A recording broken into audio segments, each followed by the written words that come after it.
Welcome to today's Basar B'chalav class. In today's class, we are continuing in our previous discussion of washing hands and cleaning out our mouth and waiting after having consumed dairy before we eat meat.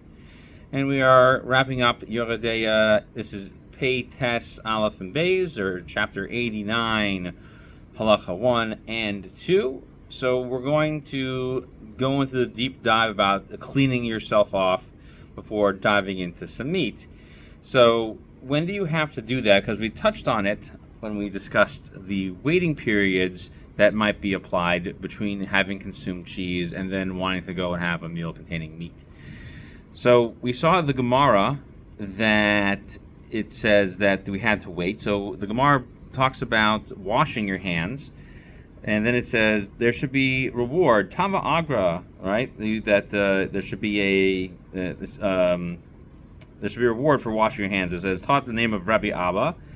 That says that fowl and cheese are eaten ba'afi koren, meaning they are kind of haphazard. Okay, and then it says that it means without washing your hands and without rinsing out your mouth. And Rashi says that that's what the translation of afikorin is that it looks like you've done nothing special. And then the Gemara continues, quoting Rav Yitzchak, Rav Basharshia, and he says this in Rav Ashi's base medrash. He says, have some cheese. Rav Ashi ate some cheese, okay? And then he brought him some meat, and he ate it, and he didn't wash his hands. And he says the difference was because I can see my hands in the morning and in the evening. So even though we said previously that only applies to things like chicken and other bird meat, if you can see that your hands are clean, you can go ahead and keep on eating. So therefore, the Gemara continues on and says that what does it mean to rinse off? Okay, let's say it was nighttime, as the Gemara comes out with. So we say that rinsing out your hands is actually a dispute between Beis Shammai and Beis Hillel. And Beis Shammai says that you need to simply rinse out your mouth, and Beis Hillel says you have to wash your hands. And so what are you using for the rinsing? So Beis Shammai is talking about just rinsing out of your mouth, but he also meant that even if you're cleaning out your mouth, you should also be rinsing off your hands. And Beis Hillel is saying a similar thing. So So then the Gemara comes out with, the Gemara asks the question, why is there a brisa that makes it sound like that they're arguing? They're not. Okay? So then the Gemara says that, we quoted this in our last year, that the best thing is to use something that is dry to wipe out your mouth, like bread. Okay? Especially if it's wheat bread, but not really grainy bread, like from barley. And actually, people have often asked me about Ezekiel bread. So that would kind of like be like a sprouted bread would not be a good use of this. And Rashi explains because it just sort of breaks apart your mouth. It's very crumbly. Okay, and then we say also you can't use vegetables because they're also very soft. They're not actually going to clean out your mouth. And therefore, the halacha is that in every single situation, you can wash out your mouth with anything that's not flour, dates, and vegetables.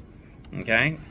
Tosfos says, in quoting the Hilchos Gedolos, that if you eat cheese, you may eat meat afterwards without washing your hands and without rinsing out your mouth.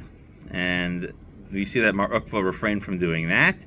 That was only for washing your hands and rinsing out your mouth. And he was also strict when it came to the other direction too, which was the dairy after having had meat. And so also the Tosfos points out that he was only strict for himself. So therefore we see that this is sort of like the culmination of the Gemara was that you didn't have to wait all this time or do a lot of rinsing, as long as there was nothing there, okay, on your hands. Okay? And also with rinsing out your mouth as well, or cleaning out your mouth. So the Torah writes on this, and he says that if you go ahead and eat cheese, you may then follow it up with a meat meal, as long as you check out your hands, that there's nothing stuck to them, okay? And he doesn't mention rinsing out your mouth. And therefore, if it is nighttime where you can't look at your hands, you should wash your hands, okay? And then he quotes the Rav Rabbeinu Peretz, who says that you should wash them during the daytime because maybe. So Rabbeinu Peretz seems to hold like the statement of Mar Ukva that you should be strict. Okay? So, and also he says that you should also wipe out or rinse out your mouth. And then he quotes that you should chew some bread, okay, or anything that you want, which is with the exceptions of flour and dates and vegetables, okay? So because they don't actually do anything. So rinse out your mouth and then wash your hands. And the Torah brings down that the common custom was to dip some bread in some wine or dip some bread in some water, and then to do that, and that will both rinse and wash your mouth, okay? But you should actually, what you should do is actually chew some bread and then swish around some water, okay? So that is how those poskim go ahead and settle the understanding of the Gemara, not a big machlokas in that case. Now let's talk about going back to fowl for a minute, because the Torah didn't specify that. So the Rambam says that if you have cheese or dairy, we talked about this in the previous year, you may eat meat immediately, and you also have to make sure that your mouth and hands are clean between meat and between dairy and between meat. Okay, and that's only when you're having beef or venison. But for the meat that when you're having, let's say, from chicken or other fowl, that is less, and that's how he understands the Gemara. And the Beis Yosef makes this comment on the Rambam statement, and he says that the statement of the Rambam, and he quotes the Ran, who says this, that we say that you're lenient on these things because they're not a Torah prohibition, and that's what's really being told to us. Okay. So the question is, so for the Rambam, he says that why does he include venison with meat? With venison should be included with fowl. So that's why that's a problem left off. So the Beis Yosef answers there, even though the Ran doesn't give a precise answer. It seems to be because it's more similar to beef, and so that's why the Rambam makes a distinction. However, there's a statement of Rabbeinu Tam in Tosfos where he says that the meat of fowl just doesn't stick in your teeth like beef does. Okay, so we see over here that there's actually a little bit of a distinction between the Rambam and the Ran. So the Ran actually says that you can be lenient by venison, and the Rambam is going to be strict on that. So just something to keep in the back of your head. So what if we have some light on at night and you can check your hands? Is there still the same thing? Or if you're using a fork and a knife? So the Marshal asks this question in the Yam Shel Shlomo on this sugya, and he says that if you do have a light on, that you don't need to wash your hands because you can see if your hands are dirty. And this statement is also echoed by a later posek, the Rabbeinu Yerucham, and the Beis Yosef brings them all down. Okay, but the Torah himself does have a preference for the statement of Rabbeinu Peretz where it doesn't matter. So that's his approach. The Lavush comments on this is that their custom is to be strict like Rabbeinu Peretz in the Torah. The Shach adds that this has actually been continued on as the custom, and the Pri Megadim also says on this Shach that you may actually rely on this Marshal and Nesivos and Rabbeinu Yerucham. And that is only if you can't find, a water to wash your hands with. I don't know if I just washed your hands.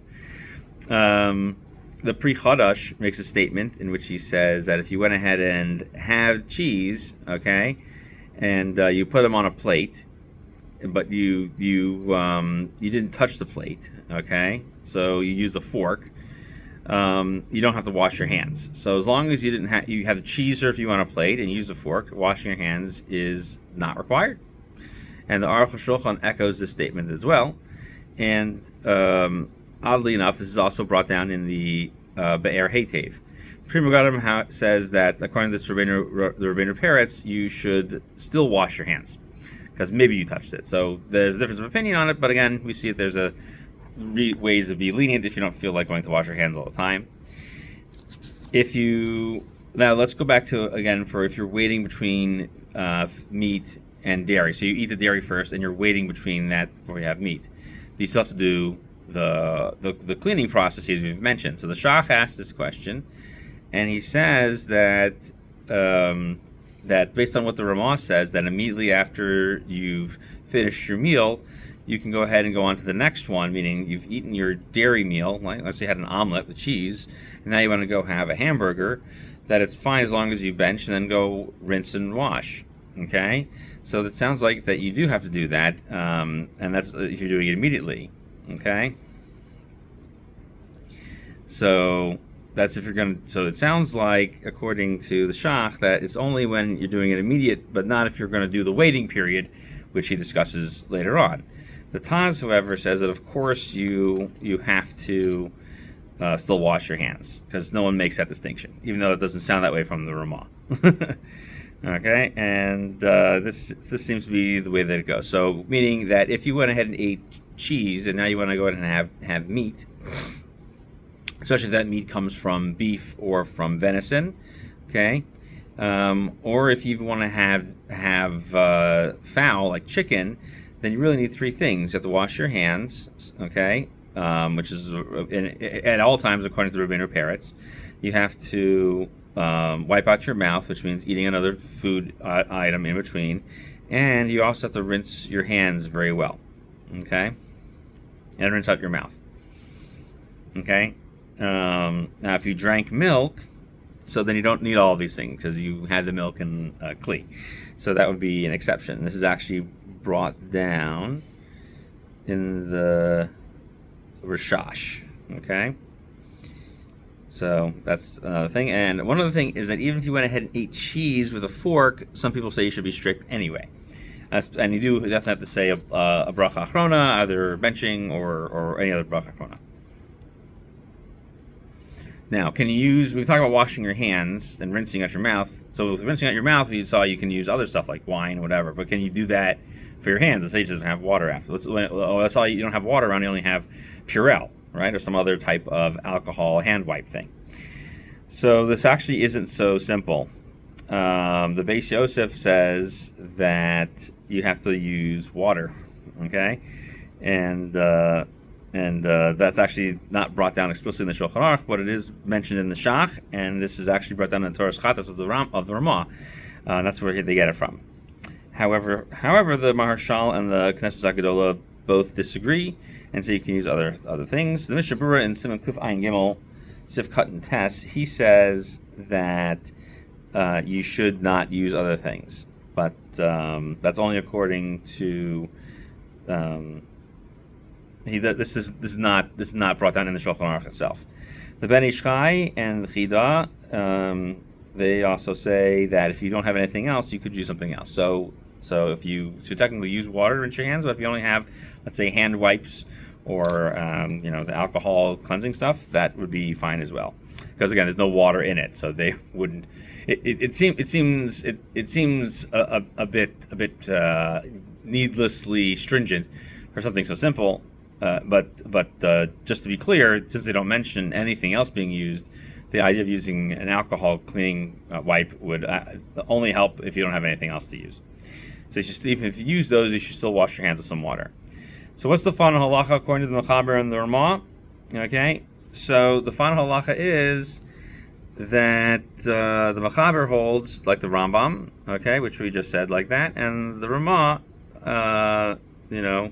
is a little bit different.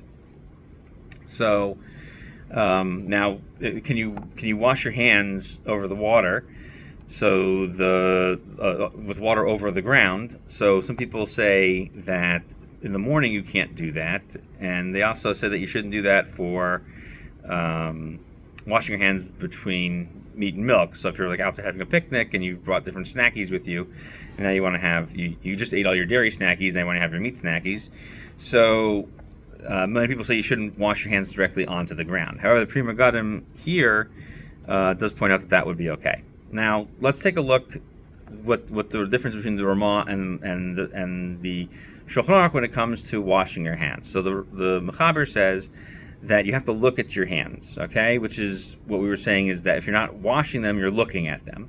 So that's why the Marshal brought down that if you have lights on, whether it's a day or night, it wouldn't be a problem. However, some people bring down that you should still be strict like that Rabbeinu Peretz. So the Mishnah Berurah that we were talking about in Kufayin Gimel, he says in the previous Sif Katan and Ches over there, that when we talk about washing your hands in the middle of a meal, you do have to not only wash your hands, but you also have to dry your hands. Okay? So that's also an important part of it. And so even though you're only looking at your hands, if you decide you're going to wash them, then you need to go ahead and dry them as well. Okay? So that's according to the Mechaber and the Ramah. And the Pri Chadash points out also that if you eat cheese and where you're touching the cheese, like you're dipping it into a cheese sauce or into a soft cheese, then you are going to need to wash your hands if you're using your hands. But if you're using a fork, then you wouldn't have to do that, and that's also echoed in Aruch Shulchan. However, the Pri Megadim says that we should be strict, and this seems to be according to both the Mechaber and the Ramah. So the Mechaber says that if it's at nighttime, we can't look at your hands. You have to wash them and rinse out your mouth. So the Shach says that the idea of not having to look so closely or be so picky about what you use to rinse out your mouth is because you can use whatever you want to. Okay, and so then the Mechaber also says that you should use the rinsing for your mouth with water or wine. It really can be anything, and the Kaf HaChaim points that out, and the Shach points that out. The Mechaber also brings down that you're only strict for meat and for venison, but for fowl like chicken, you don't have to do that. So this seems to break down according to the Rambam, and the Ran, however, was lenient by Chaya. So the Ramah, he says something like this. He seems to disagree with the Mechaber in the fact that he says that you shouldn't be picky about somebody who decides they want to rinse out their hands. Okay. So the question is that the Ramah also brings down the statement about hard cheeses, which we talked about last time, about having to wait. Does it also apply for the rinsing and the cleaning, or does it not, since you're going to be waiting? Okay, so that's what we were saying, is that it's entirely possible, according to the Ramah, that you may not have to do any of these things if you're waiting. So there are Svarim, like the Chacham Sadam and the Aruch HaShulchan and the Yad Yehuda, that even if you're waiting, like after Gavina Kasha, after hard cheeses, you still have to do the ritual cleaning, the rinsing the mouth, the wiping the bread around it, washing off your hands. Okay? And that seems to be the common thing, and the Knesset Gedolah brings down that that's also the custom that everybody does, is always to wash their hands, even though it doesn't seem to be Ikar Din, whether according to the Mechaber or the Ramah, always washing, which would be according to the opinion of the Rabbeinu Peretz in the Torah. Okay, and the Kaf HaChaim and the Zifchei Tzedek seem to imply that as well. It's also brought down in the Ben Ish Chai. Always washing, always be washing. Okay, and that's what the Ramah says, is that that we do wait after aged cheese. So the Shach brings down that that's more than six months. Okay, and we talked about that in the last class. So this was a kind of a quick wrap up of these rules. I'm going to give a winding down of this, and then we'll have a separate class. A separate video, just kind of going over the halachos that's contained in Peites and Aleph and Beis.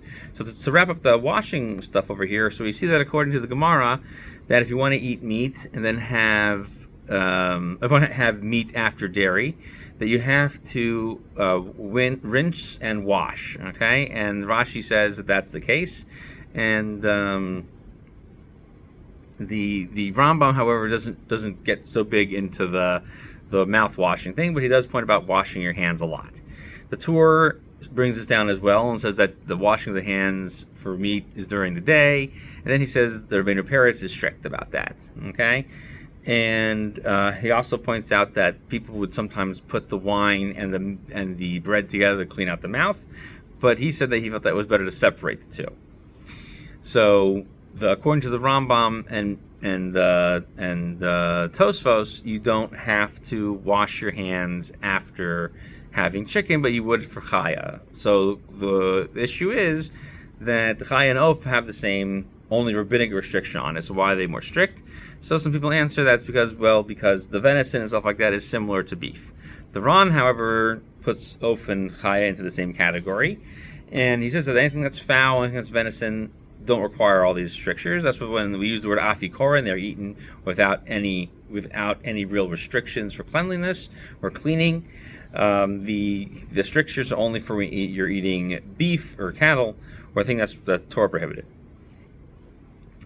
And everyone seems to agree that at night you have to wash your hands. However, the Marshal introduces the opinion that if you have light, you don't have to do that. So the number of Achronim disagree with that, and they have tended over the years to continue to be strict about that, including the Pri Megadim and so on. But he allows you, if you don't have any water around you, but you have light, that you can be lenient in such a case. We also pointed out that there's a machlokas Taz and Shach that if you're waiting after cheese anyway, you don't have to rinse. But again, we seem to be strict on all the customs, so you should go ahead and be strict in that case as well, unless there's some pressing need where you don't have to do any cleaning. So if you are talking about washing your hands, so you eat cheese and now you want to have meat, everyone says you need all three things, which is to wash your hands, to eat some bread, and to rinse out with some water, okay? However, some people have pointed out that if you drink milk, that none of this applies, okay? If you drink milk out of a utensil, right? Not if you just stick your face in milk. So, and then we also say that people were lenient when it came to using utensils, and therefore, if you are using utensils, you may not have to, but it's still recommended to do that, and that you should only use water for the washing. And we also point out that the Achronim say that one should be strict, that one should always be washing, whether you have any type of meat at all, from fowl, venison, or cattle, or beef. And some people understand the Ramah to be lenient, but not everybody seems to agree that way. So we just go ahead and take the strict approach on that. Thank you for sticking around this year. We will follow up with a short summary video to summarize all of these laws that we learned in Aleph and Beis, and then we will be moving on to another type of law about waiting the 6 hours when you have cooked beef or cooked dairy, and the different applications of the law in those cases of waiting.